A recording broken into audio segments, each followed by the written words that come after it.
Hi friends, Vinayaka Chavithi Navratri ఉత్సవాలు అనగానే అందరి దృష్టి పెద్ద పెద్ద విగ్రహాలు, ఆ తర్వాత లడ్డూ పైనే ఉంటుంది.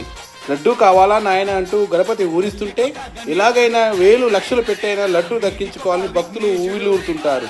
లడ్డూ దక్కించుకోవడం ఒక ప్రెస్టేజియస్గా భావిస్తారు. గణేష్ ఉత్సవాలు ఎంత భక్తి శ్రద్ధలతో జరుపుతారో అంతే భక్తితో ఆ లడ్డు ప్రసాదాన్ని స్వీకరించాలని భక్తులు భావిస్తారు.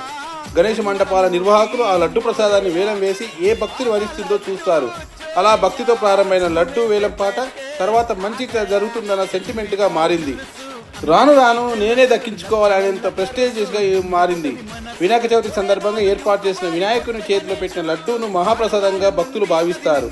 నవరాత్రుల్లో పూజలు అందుకున్న లడ్డూను వేలం పాటలు దక్కించుకుంటే కీర్తి ప్రతిష్టలు పొందుతారని నమ్ముతారు. అందుకే గణేశుని లడ్డుకు మరీ ఇంత విస్తృత ఉంది. మరి ఇంకెందుకు ఆలస్యం, గణేశుని లడ్డు వేలం పాటలో మీరు పాల్గొని దక్కించుకోండి.